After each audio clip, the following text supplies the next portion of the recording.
Alma Linux. Let's get under the hood. July 12th, 2023.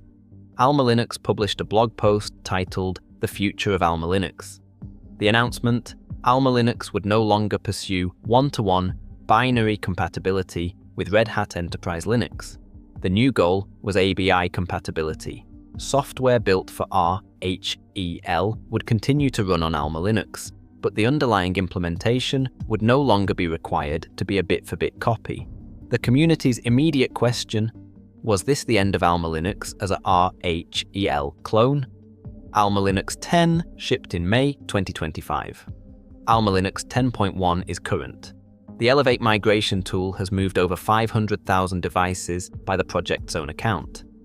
When cPanel deprecated Rocky Linux in February 2026, the hosting market moved to Alma Linux, where official cPanel support had remained.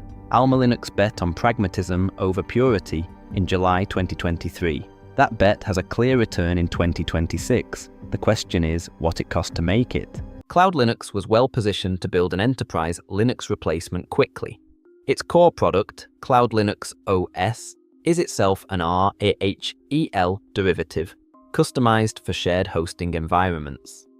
When Red Hat announced in December 2020 that CentOS Linux 8 would end on December 31st, 2021, Cloud Linux had the engineering capacity, the RPM packaging knowledge, and the direct motivation to act. Their own customers needed a CentOS replacement, and Cloud Linux could either wait for someone else to build one or build it themselves. Cloud Linux announced Alma Linux in January 2021 under the internal codename Project Lenix. Igor Seletsky committed $1 million annually from Cloud Linux to fund the project. The first stable release shipped on March 30th, 2021. The governance problem was immediate. Alma Linux was created and funded by a for-profit company. For administrators choosing a CentOS replacement, the question was direct. Is this a community project or a Cloud Linux product with community branding? Alma Linux's response was proactive. The Alma Linux OS Foundation was established as a 501c6 nonprofit, holding the project's trademarks, copyrights, infrastructure, and governance authority. In October 2021, just 7 months after launch, Seletsky stepped down as foundation chair. He later published a blog post explaining the reasoning. The foundation needed to be visibly independent of its creator to earn community trust. The governance model in 2026 is a community-elected board with foundation bylaws published publicly and available for inspection. Corporate participation is permitted without granting overriding control over the project's direction. Alma Linux and Rocky Linux both built governance structures designed to prevent the CentOS scenario from repeating. They arrived at similar destinations from different starting points and with different founders. The July 2023 ABI-compatibility declaration was the distribution's most significant decision and the one that distinguishes it most clearly from Rocky Linux. When Red Hat restricted RHEL source code access on June 21, 2023, both RHEL clone distributions faced the same problem. Rocky Linux called the change a minor inconvenience, developed workarounds, and continued pursuing as close to binary identical reproduction as the changed circumstances allowed. Alma Linux made a different calculation. One-to-one binary compatibility had depended on direct RHEL source access. Without it, maintaining true clone status would require increasingly complex workarounds that could introduce unintended divergence anyway.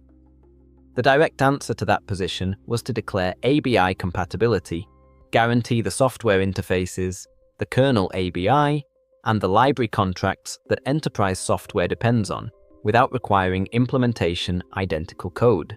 The reasoning was published explicitly in the July 2023 blog post. The community debate that followed on Reddit and Hacker News was substantive.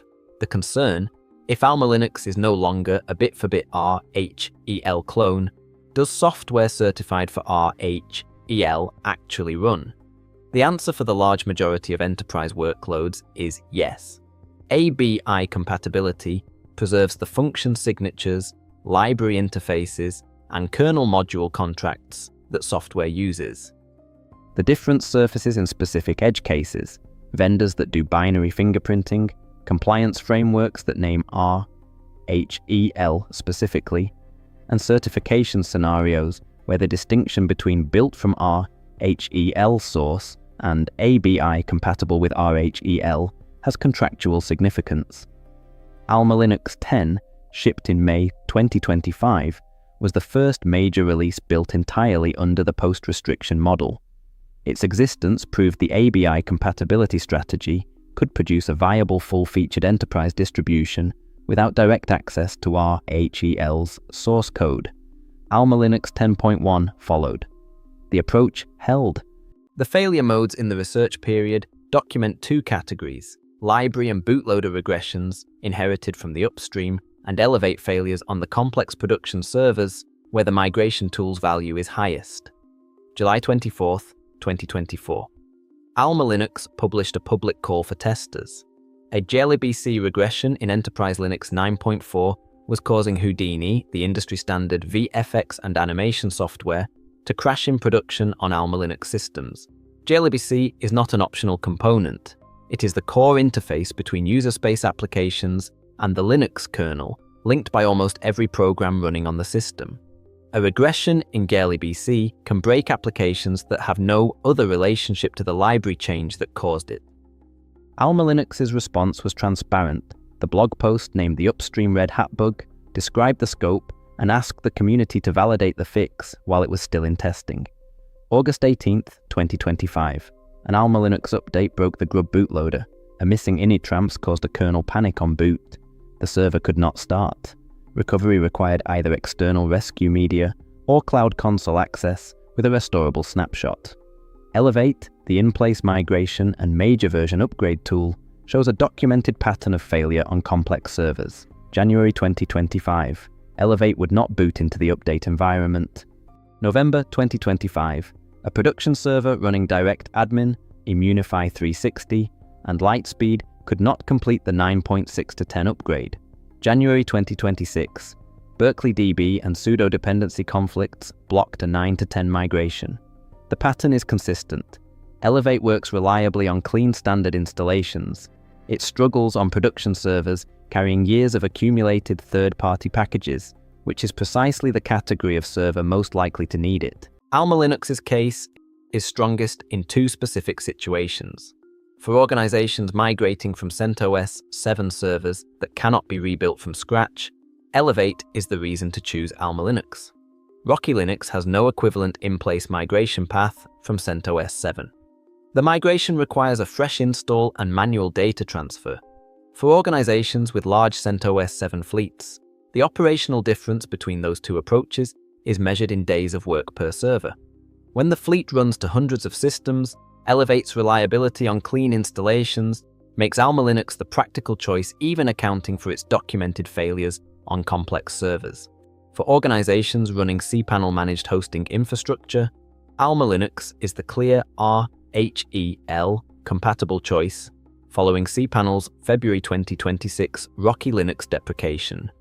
The cPanel Elevate fork supports in-place OS upgrades for cPanel managed servers, which means hosting providers can migrate their CentOS server fleet to Alma Linux while preserving the cPanel configuration. Rocky's RHEL compatibility did not prevent cPanel from withdrawing support. Alma Linux's cPanel relationship survived the same period. The ABI compatibility question matters most for organizations with specific vendor certifications or compliance frameworks that require RHEL by name or require binary identical software validation. For those organizations, Rocky Linux's continued pursuit of maximum RHEL fidelity is the more defensible choice. For organizations where the day-to-day operational question is whether enterprise software runs and whether migrations complete without rebuilding servers, the ABI distinction does not change the practical answer. Alma Linux chose survivability over philosophical purity in July 2023. In 2026, it is still running, still shipping within a week of RHEL, and still the preferred choice for the hosting market. The GIBC regression, the grub boot failure, and the Elevate failures on complex servers are the documented cost of the trade. Whether the trade was worth making depends entirely on whether the infrastructure in question needs Elevate's migration capability, cPanel's hosting support, or maximum RHEL fidelity. For the first two, AlmaLinux. For the third, Rocky.